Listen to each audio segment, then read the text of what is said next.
I still remember your silver shoes, if that's what you were wearing at that time. Yeah. We were talking about that.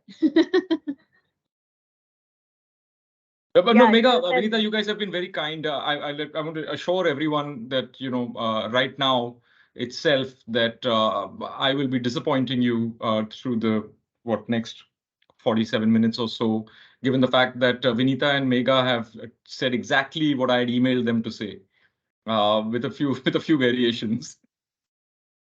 Adrian, if you disappoint, you'll have to redo. I'm happy. I mean, I literally have no work, and in guys. This is all I person. do. I write LinkedIn posts all day. That's my thing. Don't tell anyone. It's a secret amongst the And 77 of us, and next 78. time you can do it in person. The next I time you wish, can do it yeah. in I mean, look, the truth is, I hold you guys in great regard, and uh, that is also because of Anita, Vinita, Amita, and I can see that you'll only. I'm glad to see that y'all don't hire people only whose names end in IT and A. But at least the Vinita, Amita, and Anita that I've met have been wonderful partners. And part of the reason Vinita calls me a wonderful partner as a client is because I really don't know anything. So I believe anything she tells me. That makes me easy to work with. That's a career tip if you ever move to the client side. That's not true, Adrian, and I think everybody in the audience will know it in the next 45 minutes. I think Achyut and Tejveer, you can start, otherwise we'll be doing this for the next half an hour. So Thanks, guys. A very warm welcome, Adrian. We're honored and delighted to have you today, and we're very interested in knowing more about you. We have also, stalked your LinkedIn profile a fair amount, so expect some more questions than you saw that the ones that we emailed you. Maybe a few bouncers here and there. To Why not? To everybody here today, I'm taking this opportunity to introduce Mr. Adrian Terron. He's the head corporate brand and marketing strategy at Tata Sons. He has over 25 years of really diverse experience in roles involving senior reporter and anchor, surprisingly, managing corporate brand and marketing functions, customer insights, digital marketing, content strategy, and that's just scratching the surface. So to get the session started, and we really want to understand a lot more about who you are and what your learnings are through the questions we ask you. So we've kept the introduction really simple. So over to Tejveer to start the questions. Hello, Adrian. So nice to meet you. And Likewise. I wish I had your so surname, Tejveer. my surname is Bham, Bhamp, Bham. Yeah, I'd love to be the bomb. So Sorry, I'm betraying my 90s hip hop references here. no worries, no worries. It's all good. So I would just like to thank Achyut and Megha for this opportunity, and I'm really glad to moderate your session today. So okay, so I guess let's get started.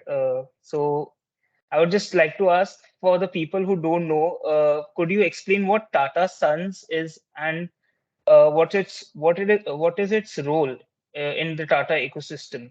If you could just explain us that. Yeah, 1 minute. I think there's a. Let me just toggle between this and Chat GPT-4 and ask it that so I can give you the right answer.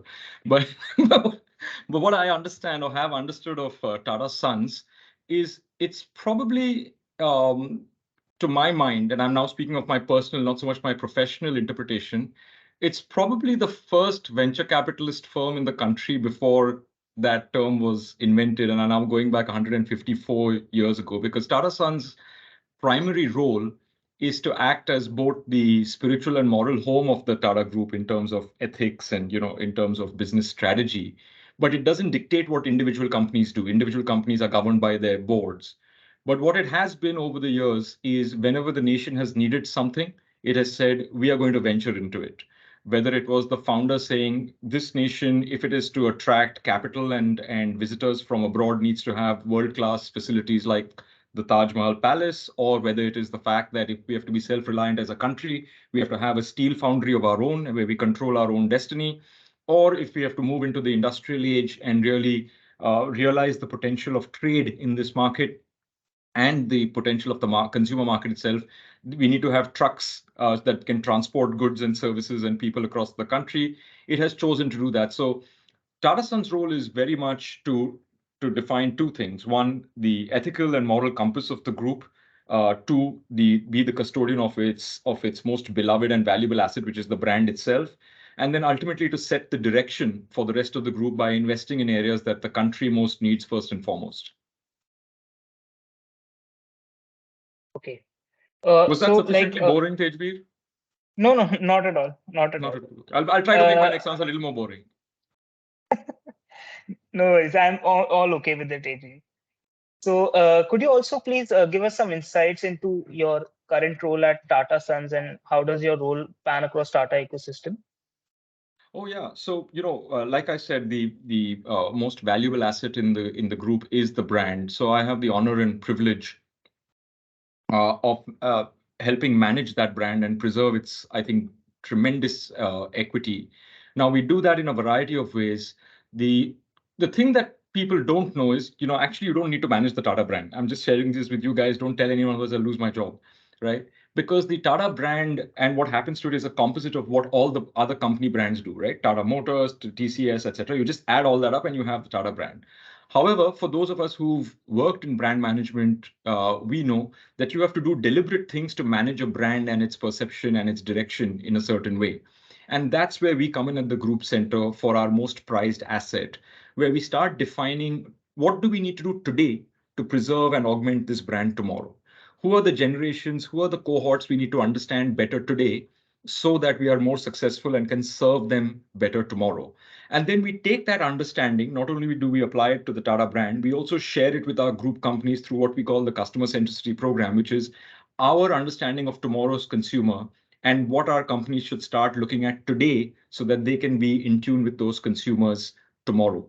The historic context of this is very interesting, right? When our founder, Jay Tata, founded the Tata Group, his purpose was serving the community, right? So the community at that time, if you recall, was under the colonial yoke of the British. We had very little trade of our own. We derived very little benefit from that trade. Essentially, we were harvested for the empire's grains abroad.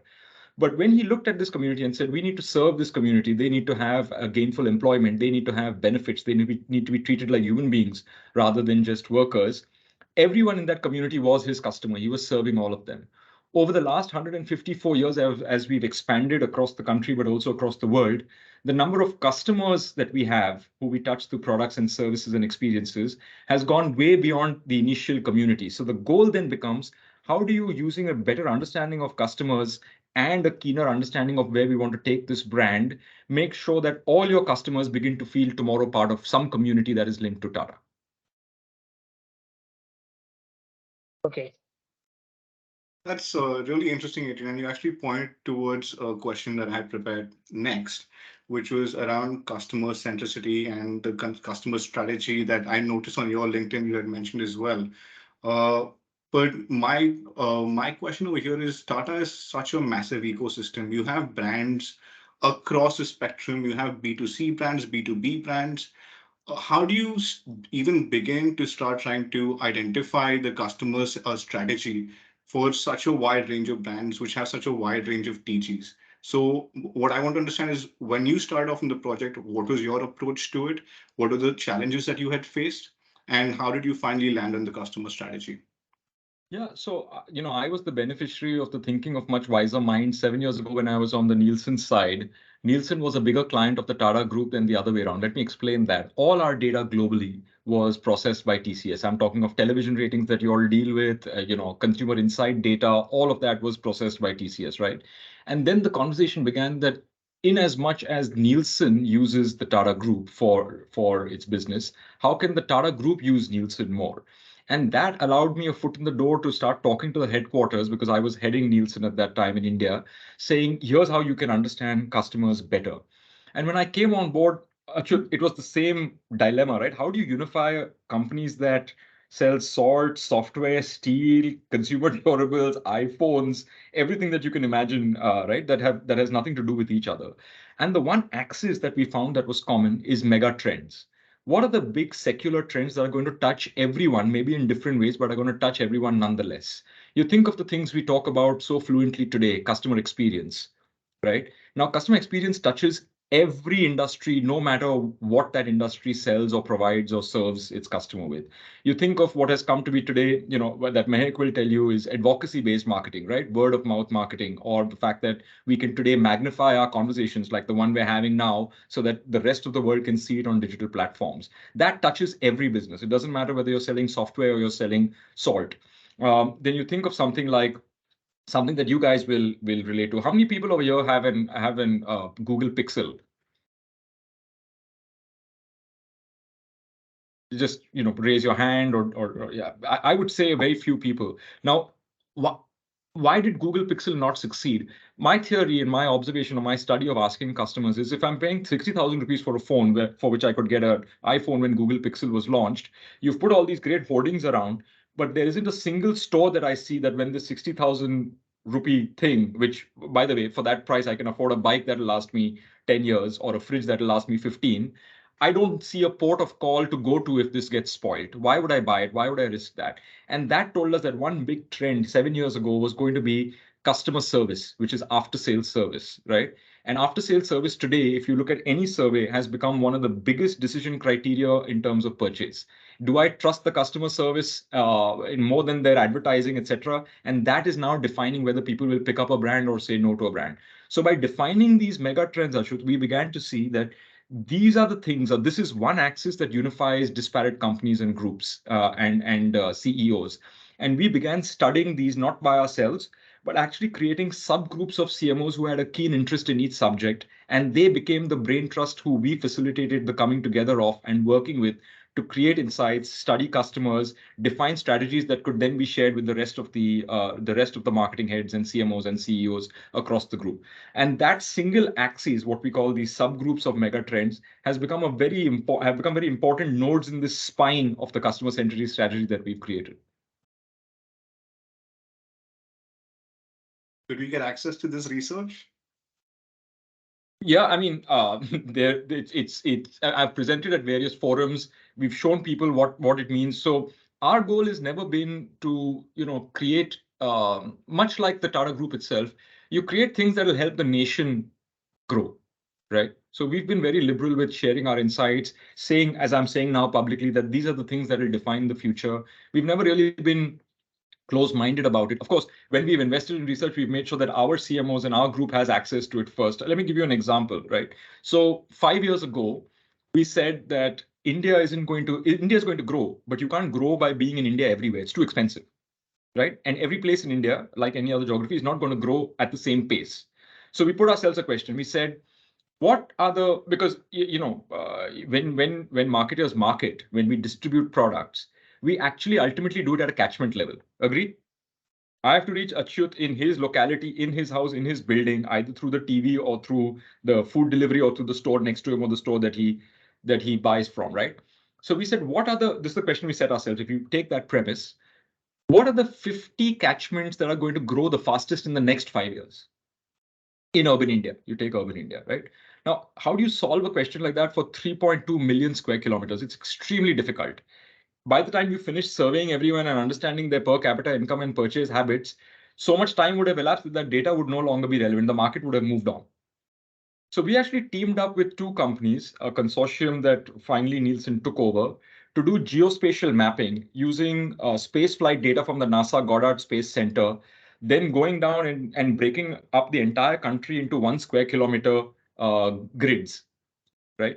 And then at a square kilometer level, study things like per capita income, what are the places people shop, what are the places people save their money, how much built up infrastructure is there, and come up with some kind of catchment level GDP and then project that forward to figure out which are the top 50 catchments that are going to grow the fastest. So now when you're in an operating company, Achyut, you're too busy meeting the quarter's targets to try to do stuff like this. And even if you do, you're distracted, right? We felt like doing something like this at the center, or things like this at the center, and then sharing it would serve two objectives. One, it would get us to market faster. It would get us these insights faster. Two, just by looking at their peers, people wouldn't want to be left behind. You create social proof, right?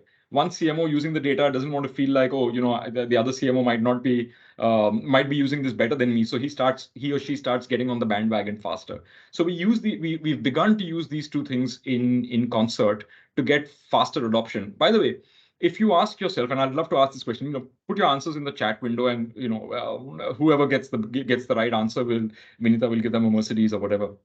But if you were to say one reason why Silicon Valley has succeeded, what would it be? So Silicon Valley is a 6 or 10 square kilometer radius that has the GDP equivalent of all of India.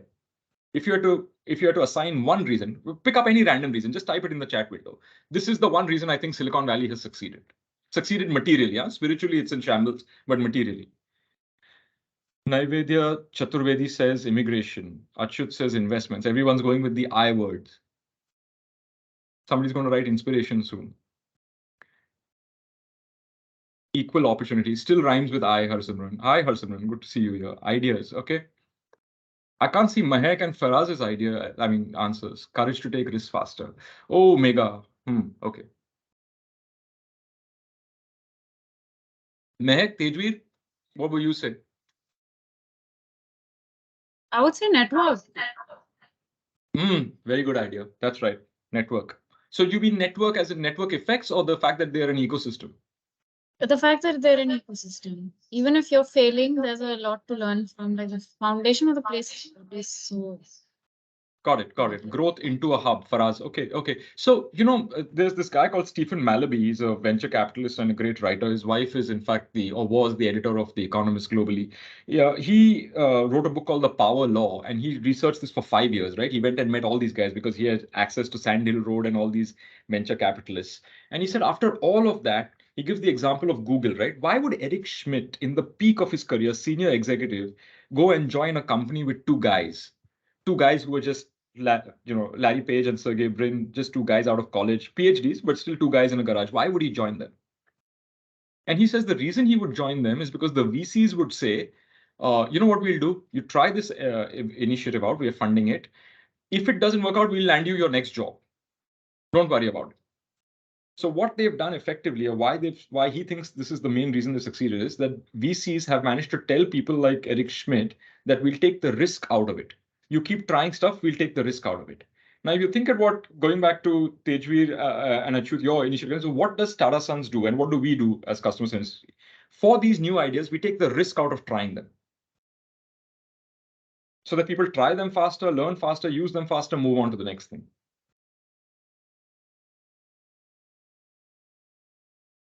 That's really cool. And I think that really would spur growth faster than anything else, if people didn't have the fear of trying something out. And I am looking forward to getting access to this data. I think it would be really cool. Yeah, happy to share. Tejveer, on to the next question. Yeah. As Vinita mentioned earlier, and many of us went through your LinkedIn profile. We were stalking you on LinkedIn and everything. So when I was going through your LinkedIn profile, I saw you were a co-anchor at CNBC earlier. How was your experience being a co-anchor? Oh, it was quite exciting at the time because, when you're 21, who doesn't like to see yourself on TV? And I frankly stumbled into the job. I think the only requirement in India for journalism is that you can string together a question that is grammatically correct. And now even that's not required. So the entry barriers being low, Tejveer, were a huge part in me doing that and fumbling and stumbling into it. But what I noticed about media organizations is that they're very flat. Right? You start as an intern or something. And I hadn't even done a mass comm course. Most other people over there had done a mass comm course. So I stumbled into it. And as a result of just willing to hang around longer and be wrong most of the time, but still persist and do stuff, you tend to rise very quickly if you're able to, as I said, do a combination of two things. One, be grammatically correct at least once in a while, and then speak confidently enough because you know that not everybody is paying attention, because when you're on CNBC, most people are watching it, which are brokers, have their TV on mute. So that was a huge advantage. And I thought that was very exciting because what it allowed me to do very quickly, having done my BCom or whatever, then became a BBA and so on and so forth, it allowed me to get a view of multiple industries simultaneously. And I think that's always been a big fix for me, because immediately, I had access to analyst reports, very well written analyst reports, very well analyzed analyst reports. It allowed you to get into and have a false sense of knowledge in terms of knowing what these companies were doing by reading financial ratios and so on and so forth. And then you sounded so smart when you were with your friends or with your family that became a huge self-fulfilling prophecy and high. I mean, not that they were ever interested in any of that information, but you sounded like you knew more than them about something that they were fundamentally disinterested in. So what could be better? They wouldn't scrutinize your answers for whether they were right or wrong. You just sounded like someone who knew something about something. But that was a very gratifying experience. The only problem that I finally hit, it was 2.5 years into the job, and there's this gentleman called Vivian Fernandez, who was many years my senior. And I love him to bits. A great guy, okay, great journalist. He's sort of dyed in the wool, hardcore journalist. And in TV, in television reporting, when you're doing a live story, there's something called a PTC, a piece to camera, where you've seen this, right? At the end of the story, the correspondent will say, this is Adrian Terron, CNBC Mumbai, so and so, right? Yeah. And you close the story. That's called the piece to camera. So I was sitting in the bureau and typing my next story or whatever, and I looked up and I saw a screen, and there were many screens. And Vivian, who had mentored me and sort of coached me and had given me sort of fairly blunt advice, I saw him doing that. CNBC Mumbai, Vivian Fernandez, CNBC Mumbai. And I realized that Vivian Fernandez had done that for the 35,000th time in his life, and he had already reached almost the close of his career. And that was fine. I mean, it worked for him. That was great. But I asked myself whether I wanted to keep doing the same thing, because anything in business, as in life, tends to be cyclical, especially in the stock market and in business news. Stocks typically move three ways. They either move up, they stay the same, or they go down, right? Interest rates also notoriously similar. They just keep imitating stocks. I don't know why that is. They go up, they go down, or they move sideways. Every year there's the budget, taxes go up, some taxes get cut. Every year there's the RBI monetary policy and economic survey. Something happens and something doesn't happen. So that repetitive cycle didn't suggest to me that I was necessarily after a while learning anything new, rather than learning more of the same. And there came to close my glorious 2.5 year career, which actually ended on a very dismal note, I have to tell you, because my mom was very happy to see me on TV, and she was like, "Oh, I saw you on TV, and that was great." And I said, "You go, great, mom. I'm really chuffed. This is all I've ever lived for, my mother to recognize me on TV and boast to the neighbors." What was I saying, Mom? Oh, that I don't know, but I saw you on TV. So that's when I realized. That's when I realized it was time to move on. Adrian, I think it wasn't just your mom. I think when Achyut and I were stalking your LinkedIn, and we saw you, with CNBC as an anchor immediately after your studies. I think we were also like, "Pata nahi bola kya hai?" But he was on TV and he was an anchor. So I think. Yeah, see, that's the reaction. See, so but on a more serious note, Vinita, I realized that time had come for me to, and I love journalism, and the Fourth Estate has a great important role to play in democracy. I don't deny that. But I realized for myself that the time had perhaps come to stop reporting on what other people were doing and start doing something myself. That was the switch in my mind. So I had a question prepared around how you had graduated, like Vinita was saying, in 1999, and in 2000 you had already become a senior reporter at CNBC, which is a pretty quick transition. But I think you fairly answered how you got to it, and I think your explanation was more around the fact that you could string a full sentence of English together and look good in camera. Uh, so if there's nothing else to add to that, what I want to ask you is, do you, because this is your first job, and first job, like I think like your first love, it teaches you a lot of things in life. So what did this teach you, and what have you taken from that for the rest of your career? Because you've been in marketing ever since. Yeah, I'm tempted to say something stupidly inspirational like Robin Sharma or Ankur Warikoo, but all I could actually take away from that was I realized there's a genuine benefit in being paranoid about the currency of your knowledge. Because in a news environment, stuff changes every day. You can't presume to say, "Oh, I know this," right? Because you wake up every morning and you're competing with either last night's Reuters or this morning's ET. And that is the environment there. It's like, why didn't you get this story first? Why don't you know first? But what I realized is the real hard work of information gathering and knowledge is not so much knowing, but spending the time building relationships that will allow you to know stuff when you need to know it.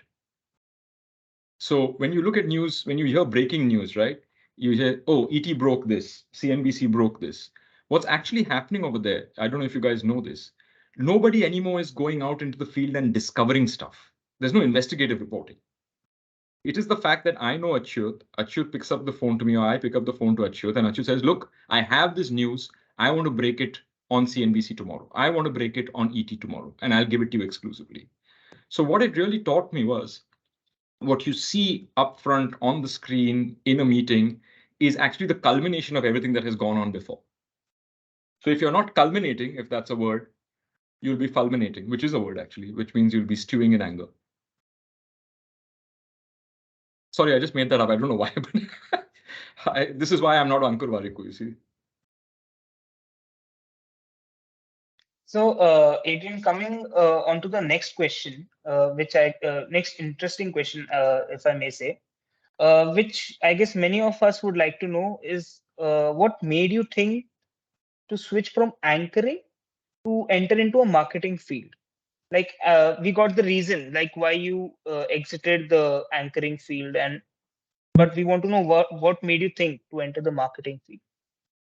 Yeah, actually, if I'm being honest, the decision took place before I knew I was never going to be in reporting all along, and that's because when I was in college is when I actually started working. My first job was in a summer vacation. A new store called Gabbana was coming up at Breach Candy, and it was by a gentleman called Akbar Shapurwala who would dress up cricketers and movie stars.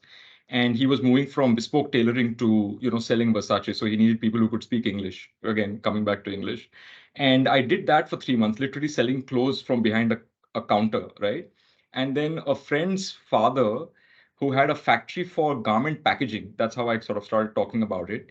He used to provide and still does garment packaging to garment exporters from Tirupur, like socks and underwear and things like that, right? Exciting. Now, that was the era in which inventory management was taking place. Two words that always get people excited, inventory management. But what it meant was barcodes, those little lines that you see, those stickers, they became a part of garment packaging. And he needed someone who could operate a computer, which is to say, he needed someone who could understand English. And I enjoyed that job so much. It was in Baikala. My college was in Churchgate. I would do college from 7 to 11 and go home, have lunch, and then go to Baikala uh, and work in an industrial estate, typing in numbers to produce barcode stickers for garment packaging. And I enjoyed doing work so much that I realized that just reporting on what people were doing wouldn't be enough, satisfying enough. That also work, by the way. Reporting in India takes a lot of physical work. I'm not saying it doesn't. And when I started saying I like to see where work gets done, I said I've got to move out of journalism into business. And what happened during journalism was I would meet all of these people, right? These were these Rama Bijapurkar, Vindi Banga. I don't know if these names. Vindi Banga was the chairman of Unilever, Sunil Alag, head of Britannia. And they would keep pulling out these fancy terms, consumer insights, sensorials, market sizing, market potential. And I had heard the echo of all of this because in the first year, or in the year that I graduated, it was the first year where instead of doing 3 papers of accounting, you could do 2 papers of advertising and then management accounts, which has now become BBA or something like that. And so that naturally interested me.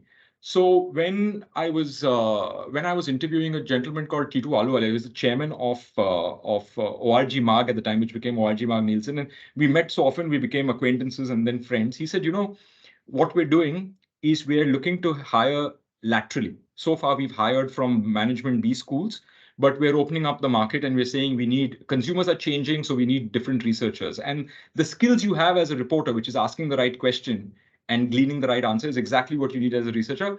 Would you be willing to take the risk and move over?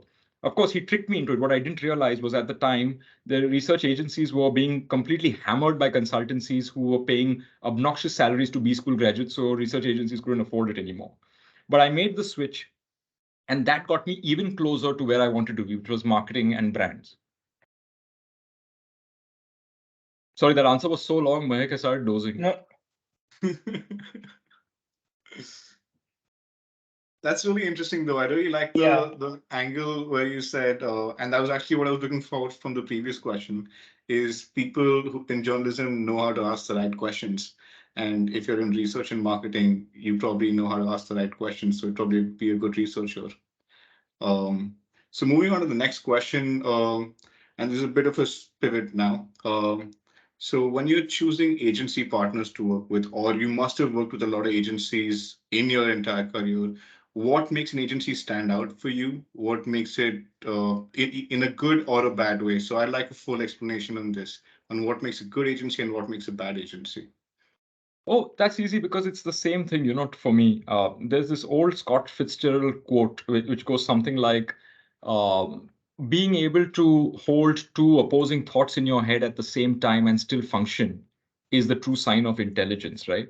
When I've been on an agency, the compulsion to look at your own interests before the client is so hard. You got to make that sales target, you got to make that profitability target, you got to recommend the product on which you're incentive or service on which you're incentivized in that quarter or that year to show growth. That it's very easy to prioritize that over what you should actually be doing for your client or what your client should actually be doing, or sometimes tell your client you really don't need to do anything right now. It'll boost my revenue numbers if you do, but I think the best thing for you to do is not do this or do this, which will benefit you more than it will benefit me. And the minute you sense, now nobody's ever going to, most people can't look past their own biases, right? But the minute you sense that an agency has your interest at heart, that's the time you know that these are people to work with. Not only work with, these are people to work for. That might sound odd, right? I think we see agencies as people who serve us, especially when we are on the client side. If you've worked on the agency side, and sometimes this is easy to forget when you make the switch, is actually the client is serving the agency. And what I mean by that is that the client is meant to create the conditions for the agency to do their best job. If I can't create the right kind of conditions for you to do your best job, then I do myself a disservice. Right?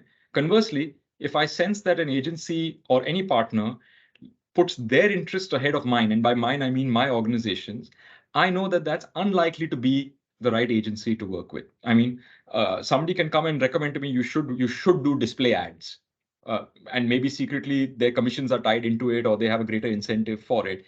And you know intuitively that, look, actually in their right mind, if this person were doing this for themselves also, they wouldn't use display ads.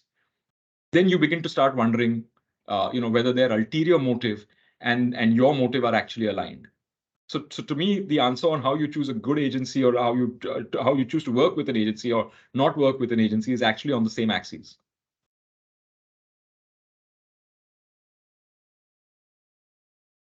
That's That's really, really, yeah. yeah, go ahead, Tejwit. No, please, Archit. No, that was really interesting. Any further insights? I mean, one part is to be selfless in your advice and look after the client first rather than the agency itself. But anything else in kind of thinking that you look for, or in the kind of, or is it just being? No, I think there is one more thing. I mean, I'm just going by real behavior. What we've done in the last year itself, for instance, is typically when we've invested, especially in uncertain things, we've typically invested with the agency. We say, look, we understand this is uncertain. We understand that the outcomes are not guaranteed. Let's do this. Why don't we create a small experiment where we co-invest? Right? And I've seen that work much better. I mean, and why shouldn't it in a market like India, right? This is the sachet market. Once you get someone to try a great shampoo in a sachet at that low unit cost, they're hooked. They will only ever buy the next move will not be to buy more sachets. The next move will be to buy the next big pack, right? And then the economy pack, and then the combo pack.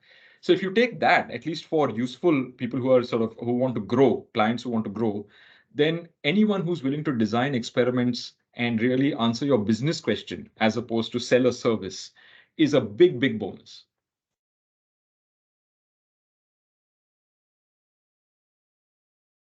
So, Yeah, Tejwit, go if ahead, please. Adrian, if I may ask, in recent times, which has been your favorite Tata campaign that you might have been very close to or worked on recently?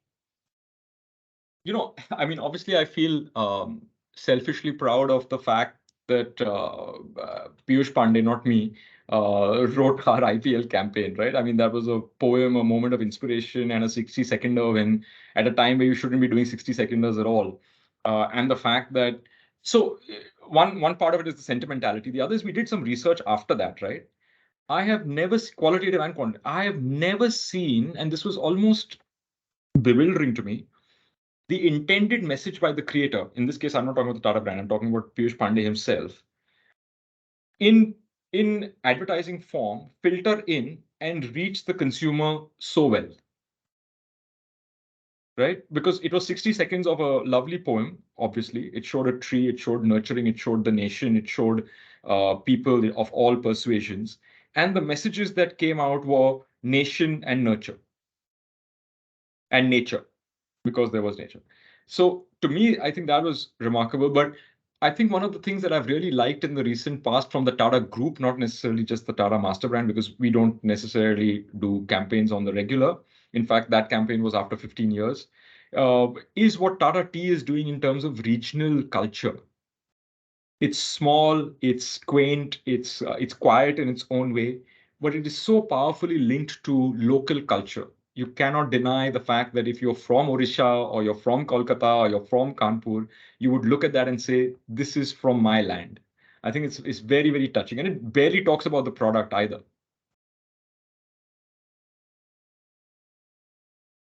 That's really interesting. Achal, Bless if you, you Vinita. So to be Sorry, able to Vinita sneezed, create so I that said kind bless of you. communication, Adrian, would you Hmm. say that having a legacy or history behind you is very important?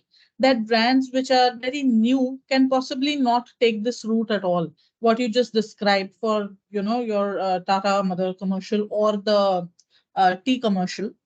If the brands are relatively newer and do not have that type of history or legacy, this type of communication would not be so easy. I used to think that, and I think that is true. Amita, you can use a storied history and a legacy and a heritage and pull that forward. But human memory and creativity being what it is, if you think of some of the biggest brands of today, especially the new age brands, I find less and less, if I were being sort of self-critical or skeptical, less and less consumers need you to have that as a precondition so long as you're honest and authentic even in the present. Right? If you look at your D2C brands, so many of them have been able to create trust even without stores. How have they done that? I think somewhere the fact that they have mined deep insight that is true from the consumer's point of view, somewhere where they have been authentic and actually gone forward and done things in real and true spirit, that has also carried a lot of weight, Amita, even without having a century worth of heritage. So you have to give credit to some brands. I mean, look at some of the biggest brands that we talk of today, right? Even though they seem like they're old, Nike, you take Apple, you look at some of their execution and you begin to see how they found different paths to trust without necessarily being 154 years old. And that is our challenge. We have to acknowledge the fact that the consumer is changing so rapidly and is so intellectually and emotionally versatile today that there are different paths to the same salvation.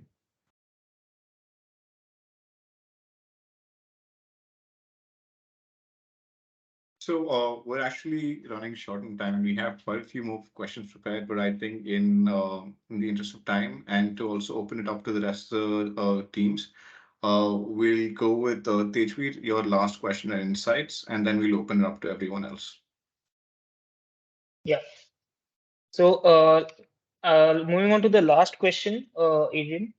Going on a little towards consumer insights and brand strategy, like could you please explain your understanding of what an insight means exactly? Yeah, we just concluded our an annual ritual where we bring all our CMOs into the Harvard classroom in Bombay and do a day-long session or multiple sessions. And we had a gentleman called and Jamie, Amita, thanks to you, and Anita was part of it as well. Um, uh, we had a gentleman called Stan Stanunathan. Stan Stanunathan is the foremost insights and analytics expert in the world in that he has led both the Unilever and Coca-Cola insights function globally. And he said that they came up with a very interesting definition of what is an insight, because if you Google it and you ask 10 different people, you get 10 different versions, right? He said an insight is something that is retrospectively obvious. So what does retrospectively obvious mean, right? Said, do you have an insight? So what is your insight, right? Tell me your insight right now. That people like to, okay, the insight is this. People hate holding umbrellas because it causes the blood in their elbow to stop, their circulation stop, and it starts hurting them, right? That's the insight. So we have to find an umbrella where you don't need to hold it like this. Sorry, I just made that up in 10 seconds. But now, is that obvious to you, Tejveer? I mean, now that you think about it, is that obvious to you in retrospect? It is, right? Because we've all experienced this. It's just that nobody's called it out before. So it is retrospectively obvious. Correct. It wasn't when I first asked the question. Now that you know about it, it's retrospectively obvious. So Stan defines an insight that way. But I have a slight variation on it. I think an insight is retrospectively obvious, but prospectively energizing, which is the minute you hear the insight, you're compelled to do something about it. It's a little like if you played sport and you were a kid, right? If you watched football on TV, if that was your thing, or cricket on TV, you couldn't help but go out and want to play, if you can relate to that. So to me, an insight has to be retrospectively obvious, but also prospectively energizing. Okay, got it. So I guess I'm really sorry. Before announcing the openers, I have one last question for you. Being a fresher, I would just like to ask you, what is your advice to the people who are starting their career in marketing field? Oh, thank God. I thought you were going to ask me what my handle on Bumble was. Let me do this. Nervous moments there, Tejveer. Thank you for letting it go. But can I answer your question with a question? Sure. Okay, so I'm just going to put the question in the chat window. And if everyone can just answer it, it could be a one word. Just take a look at this question.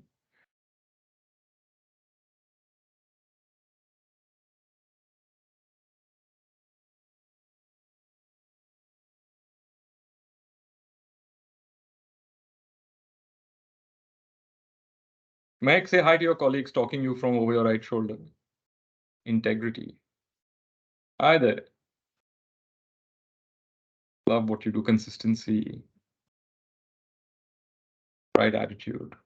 Harsh Desai, I think, has taken the question quite literally. A job. That's true. That is so true, Harsh. Passion, dedication, a strong network. Yeah. The desire to succeed. Oh, all very good answers, right? So then, Tejveer, if I'm answering your question and mine, curiosity, Dhruvi, great answer, actually. When was the last time you trained?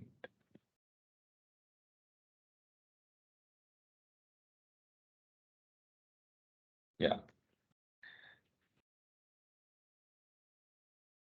So this is the question I have, which is both advice as well as a question I ask myself every day, right? Which is, we think there are some things that are needed to succeed, and I don't know if you believe this saying, right? Because we hide behind this. We hide behind this and say, "Oh, I'm learning on the job," which is not learning at all. It's just doing. It's learning by doing, but you're doing the same thing over and over again. Or there is no training for something like this. But the truth is, on any of these subjects, there is some kind of training. And there's this old saying that, the self-taught man has the biggest fool for a teacher, which is if you're teaching yourself, you're probably not learning as much as you could. And the one thing, Tejveer, if I were to answer that question, and by the way, please don't do this at home, or please speak to your financial advisor or whoever you speak to for actual advice. Okay, I'm not a qualified advice giver or a counselor, but I think all of us invest very little time in taking anything that we are passionate about and training ourselves in it.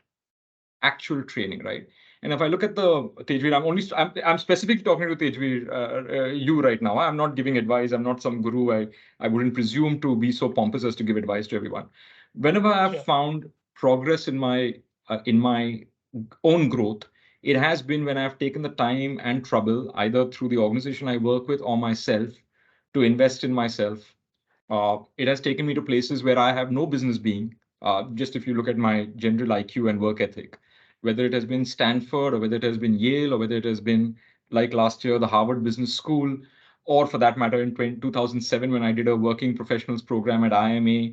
Those were moments where, in all humility, instead of scoffing at people who know more than me and calling them intellectuals and intellectual elites and ivory tower gurus and armchair experts, etc., actually took the trouble to learn something about something, they have provided me the best perspective and the most enjoyable times in my professional career. So that's the long version of the short advice. Thank you so much. Thank you so much, Adrian, for giving us such a good advice and giving us such a good insight on this. Could you, Adrian, before we open it up for questions to everyone, I just want to hear that phrase again, retrospectively obvious and prospectively. Yeah, retro. I've Let me just noted it type out down. retrospectively obvious and prospectively energizing. Energizing. The use of the word energizing there is very interesting because you could have used motivating or you could have used anything else. But Yeah, I was reading this book, which is a very nice book actually, called Idea Flow, by two professors, the guys who lead the Stanford D School, and they have many methods to choose an idea, right? Like if you've got many ideas, how do you prioritize? And there are many ways they say that are good and bad and don't work. But they said that when there are breakthrough ideas which are untested, sometimes the best filter is, are you excited about the idea? Because if you're excited about the idea, you'll take the trouble to experiment, fail, adapt. You'll take the trouble to persuade people. You'll take the trouble to change your path and revisit your assumptions. You'll really take the trouble. Otherwise, you won't take the trouble. So that's why I put that there. okay, thanks so much, Adrian. Now to open up to the rest of the group, anyone's got questions?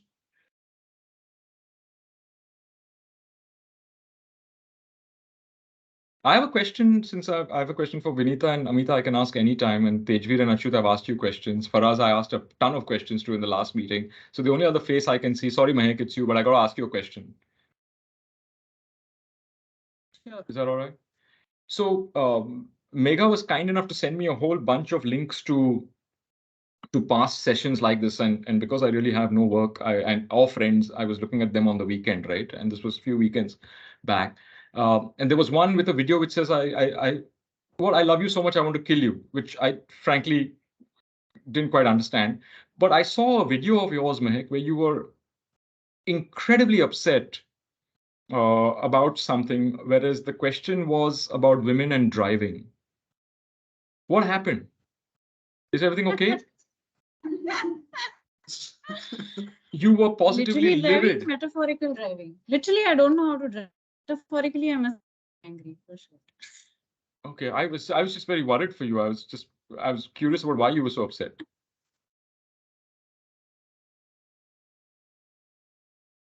Sorry, I've lost Mahek. I think she's angry with me again, or what? But she's just angry again. Yeah, I was just about to say she's again angry and she's just gone. She's so angry, she's frozen in anger. I mean, that's how angry she is. She's Very literally, wow. I hope she recovers, guys. End up getting in trouble. Just 1 second. Sorry. Mute that one. Oh God, she's in multiple places at once. She's thrown Faraz out of his chair. That's how angry she is. That's how feminist she is. Yeah. Oh. No, I'm not angry, but like I said, I am a very vocal feminist. So yeah, you will probably find me on forums just being very angry. Is there any other kind though? Shouldn't be. There Exactly. are, but shouldn't be. Exactly. I agree. So do you have any feminist questions for me? Faraz? Now that Mahek, your name is Faraz, sorry. So I was just saying. For me? I had a different question which I'll ask you later. Please. Yeah, Faraz, I think don't ask it now because you could get beaten up. So just WhatsApp me, Faraz. Yeah. And I just simple question. I just wanted to ask you, which is your dream company? That's all. Because in my MBA and everything, people used to think about Reliance, Google, Facebook, and all of that. The erstwhile Meta, Facebook, and all about that. But when I interacted with the culture at Tata and meeting you at the meeting and everything, it actually has become kind of my dream company. So What would you say about that? Is that your dream company as well, or is there something else? Yeah, let me bore you in 30 seconds with my attachment to this company, right? Which I only realized a few years ago when I joined it. I schooled not far from here in a school called Campion, which is I don't know whether now it's a great school, but back then it was a very posh school. And my mother was actually a secretary in a nearby girls' school called St. Anne's. And in between those schools is a public ground and a small orphanage, which was run by a nun at that time, who took a great liking to me. I didn't used to go to Campion School. And, after school, I used to go to another nearby SSC school, which is a down market school. My mother was a secretary. So when her job, by the time my school ended and her job ended, there was time. So I would spend time at that orphanage. And that nun took a great liking to me. And that nun used to take in children from underprivileged backgrounds, like street children and orphans. She would educate them, feed them for the whole day. And then if there were people who would adopt them, she would put them up for adoption. She took a liking to me and recommended to the priests that were running Campion School at that time that this is a bright guy, he's a bright child. Why don't you add him to your roster? Just take him in as part of your intake. And my mother was very worried because at that time it was so expensive that the monthly school fees was her quarterly salary. But that nun subsidized it for me. And I, when I was in that orphanage, I would end up eating some of the tastiest food ever. They would be like, I mean, you guys wouldn't know this now, but back in the day in the 90s, there was no branded biscuits. These were branded biscuits, jams, chocolates. I was wondering where, because these weren't in the market. How is this nun getting it? And what she was doing is she was going to the Taj and she was saying, look, if you all have any leftover food from your in-flight catering, etc., don't waste it because it's still good food. Give it to me, I'll give it to my children. I'll give it to the children over there. And I realized that the company that she had tied up with was actually the Taj and the Tata Group because she knew one of her benefactors, one of the donors, was Mr. God bless him, he just passed away late last year, Mr. R. Krishna Kumar. So you see in that we started talking about catchment areas of insights. In that one catchment, so much came together for us that attached me to this brand that today I feel attached to it, whether it is a dream company or because sometimes dreams turn sour, sometimes you have to wake up from the dream, but it is certainly a company and a brand that I'm attached to. The things free biscuits will do for brands, yeah.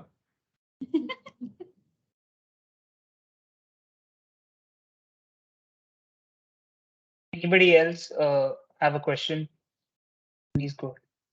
I think by now, Tejvi, they figured out they can't learn anything from me. So, which is correct, by the way. So there are no questions. And that's completely all right. Don't feel under any pressure. It's more like Adrian, I have a question if nobody else has a question. I know what the question is, Vinita. I'm telling you the answer is that we've paid all our invoices all on time.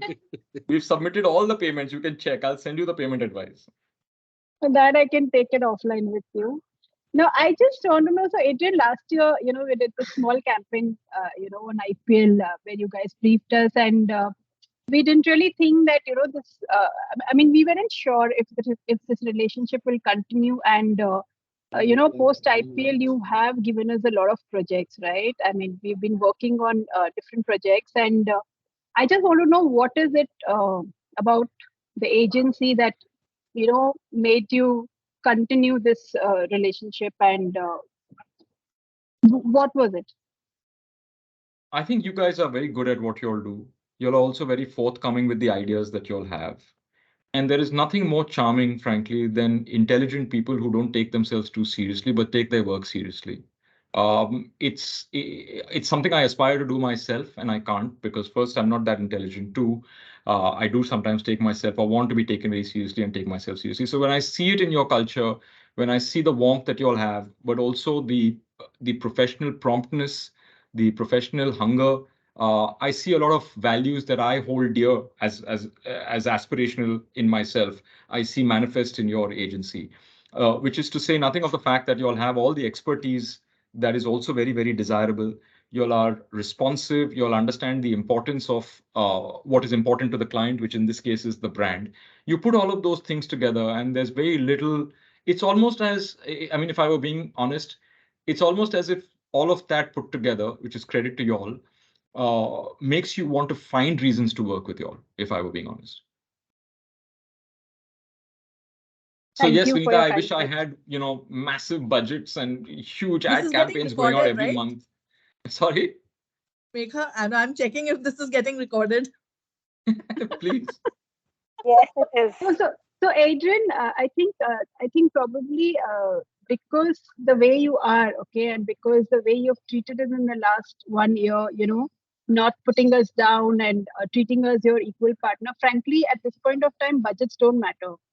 I think we just like you having as a client. So yeah.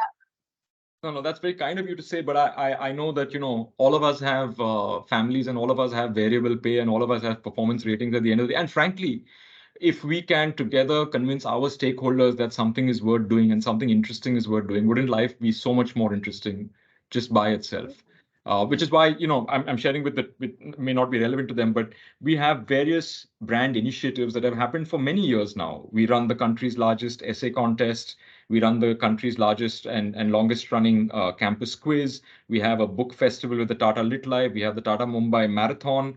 We have so many of these things, right? And if you actually plot them, they cut across cohorts right from childhood right up to the ultra marathon, which is professionals in the peak of their career, right? Across that entire age and life stage spectrum. If we can do things more interestingly, if we can reach more people with the Tata brand, if we can get more people to reach back to us, wouldn't life be so much more interesting? Which is why I called you all in and said, we opened the covers and said, this is everything that we're doing. How do you think you can help us? How do you think we can do things differently? So it's all credit to you all, frankly, Vinita. It wouldn't have happened without you guys being the kind of people you all are. So we will try and do justice to all the briefs that you've given us. I'm We sure will you will. definitely try. I think Harsimran has a question. Harsimran, go ahead. Oh, is that the one in the basis, the larger number of contacts and networks that you? What were the So, three so lessons that you? I'll say it out. Huh. What I wrote, I'll say it out. Firstly, sorry, I'll be taking extra time from you. But then there were two questions. One was that basis your large network and the large contacts that you have made over the years, being in research, being in multiple companies, what would be those three learnings that is like etched in your life?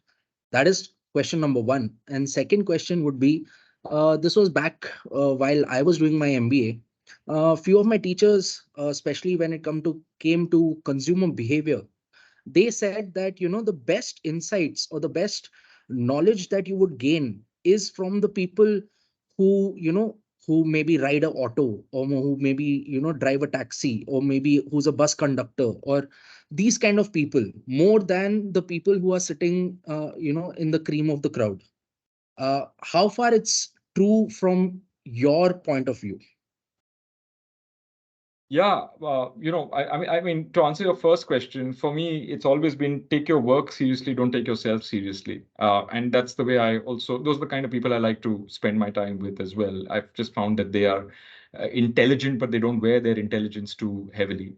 The second, as I said, one thing I've learned is to always be paranoid about the currency of your knowledge. The day you think you know it all is the day that is the beginning of the end. And a lack of curiosity is a lack of everything, frankly. And on the third part, I think why just auto drivers, and I think we like to aggrandize it because somewhere it is. I spoke to this Uber driver and they told me some life truth. Somewhere it is also flattering for ourselves that we're reaching down to the lower rungs of society, and look at us, aren't we so great that we're bothering to engage with them? The truth is, if I attach that to it's true. It's not untrue. But to me, the third big skill, which I'm terrible at, frankly, and I always try to work at, and I think all of us can do a better job, is listening. So, Vinita, frankly, when it comes to you, Amita, Anita, even in the meeting, Achyut, when we were on the sidelines of the Dentsu conference, you guys are great listeners. And by that, I don't just mean you'll agree to everything that is said, but you're actually listening for what a person really wants or is trying to get done.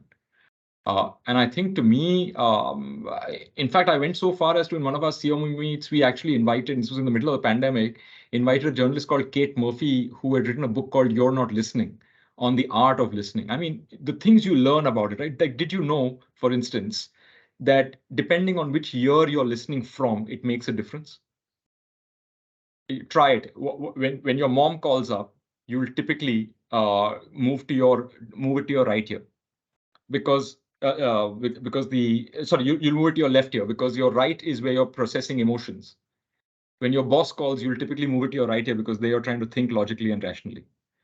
I mean, listening, for me, that's one very powerful, underrated, and it's certainly in my case, as you've probably witnessed over the last hour or so, a deeply underdeveloped skill.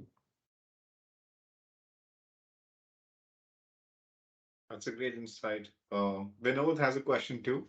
Hey, hi, Vinod, and congratulations on your many awards. Did you get the award for unmuting as well, Vinod, or no? I guess no. Vinod, you're on mute. Vinod, don't leave me hanging, Vinod. Vinod, say something. Vinod, say anything at this point. Join from your phone, VT? Maybe. Oh no, he's typing it out. That's good. He's typing it out. Good, good.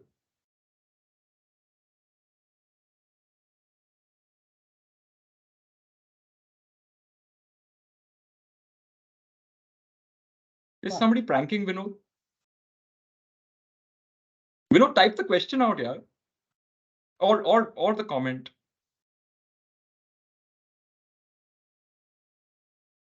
Oh, something is wrong with the system, I think. Why didn't you slide into my DMs, Vinod?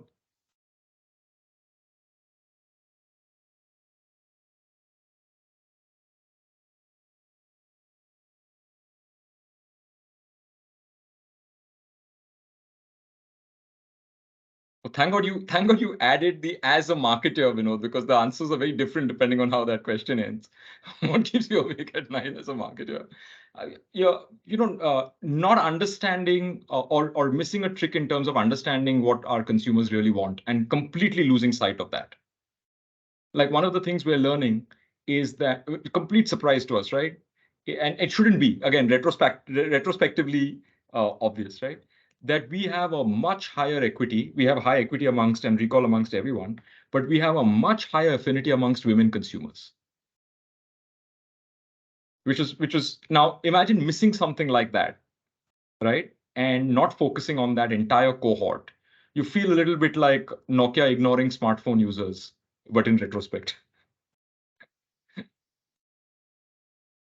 But thanks for that question. I mean, it was clearly worth waiting for. Have I not tortured you guys enough? I mean, it's just Monday, guys, and you all still want me to keep talking. Tejveer, I think we should let people. Actually, can I? Oh wow! Yeah, and I love feminism. I think it's great. I think women should be treated not just equally, but better than men. I'm so scared right now. We are reasonable people. So I like that you've already collectivized into a we, Mehek. It's we. It's the entire horde against me. I love Gloria Steinem, Eve Ensler. I've read all of them. I actually believe in post-feminism, which actually dictates that women are not just equal to or alike men, but they are actually better than men and have their own unique qualities. Faraz is gliding out of it. Oh, sorry, Mehak. I was just kidding. Tell me. Not at all. So, two questions actually. Do you have any favorite Ratan Tata memory? If you do, please share it with us. And secondly, have you never thought of channeling your gift as somebody who makes people laugh into your profession? Like, ever thought of opening a podcast or having like a stand-up comedy gig on the side or something? That's very flattering. R&T memory. You know, when I was at Nielsen, our CEO, global CEO Dave Calhoun had come down, and there was a fireside chat between the two of them. And so many things he said at that time, in all his humility, have left an impression. So if I take away anything, that, he could have just been pompous like me in this call, right, and spewed some wisdom as if he's a guru, but he just spoke of himself. And I think for someone of that stature to be so unassuming, that is my favorite memory that I will always carry. And insofar as channeling anyone's talent or making anybody laugh, I mean, I'm flattered that you you would say this, Mehak. I can sense that you're being half ironic. I think everyone on the call would agree. We've been in splits for the last 1 hour 15 Oh, really? minutes. So, Okay. yeah. You see, this is the problem. This is the problem, Mehak. Mehak, It's entirely I unintentional. agree with you too. Sorry, who See? said that? Mehak, I agree with you. Just I, one of Miss us. Kala here. Hi, Kala. I'm sorry, I'm in a flight, and I mean, like throughout the session, I've been grinning, smiling, ear to ear, and everybody has been staring at me, wondering what's wrong with this guy. Absolutely love the I session, get and that reaction I'm in like flights glad, as well. and I'm glad Mehak came up with this question. I was like wondering, probably you should have your own channel right now. No, well, actually, Meg, so here's the problem, right? None of this is intentional, which should tell you about whether I have a talent or no. People are usually laughing at me, not with me. But the truth is, insofar as podcasts go, during the pandemic, we started interviewing a lot of CEOs and brand leaders, and we actually re-engineered that audio and made it into podcasts called the Brand Builder's Secret. So accidentally, I have actually created what is likely to be the most boring 10 minutes of your life if you ever listen to an episode. It's called The Brand Builder's Secret, and it's on the Tata Tomorrow University. It's not on the Tata Today University because there isn't one. And frankly, if you heard about it today, you wouldn't want to hear it. So it's on the Tata Tomorrow University. I'll send that link to you, Mehak, if in case you're having any sort of insomnia or anxiety issues. It'll calm you The down. one thing that keeps us awake as marketers at night is your podcast then. See, good one. I think you should take up stand-up comedy, or at least if I'll take up stand-up comedy if you write for me, Mike. Noted. I will slip into your DMs then. All right. Lovely Thank you. talking to you guys. Yeah, I really do appreciate you taking the time out to make me feel good about myself, despite the fact that I've accomplished very little in my life. It's really very flattering for you all to be sitting around on a Monday evening, no less, and allowing me to feel like I'm dispensing wisdom of the centuries to you all. But quite apart from that, lovely to get to know all of you guys. Achyut, I've always been in admiration of the fact that even in those 10 minutes that you tolerated me, you dispensed so many clever things about, digital marketing that for the next 5 meetings, I repeated all the same things in those meetings and everybody thought I was a genius. Yeah. And Tejvi, thank you for your questions. You've been very patient.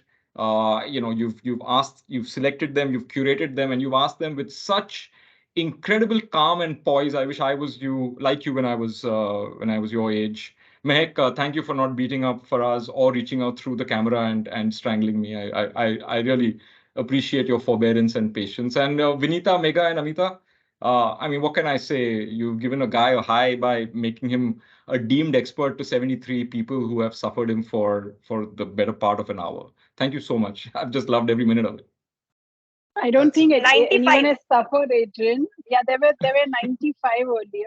So I don't think anybody has suffered. I think it has been a great session. And probably I think that the entire team here would love to have many more such sessions. And maybe next time we can have it face to face.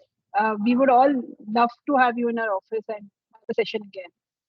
And I think I'll just, for whatever you said just now, I think I'll just send your LinkedIn profile to everybody on the group so they know that, so they know the entire background about you. Yeah. Yeah, guys, it's a chatbot writing it. It's not me.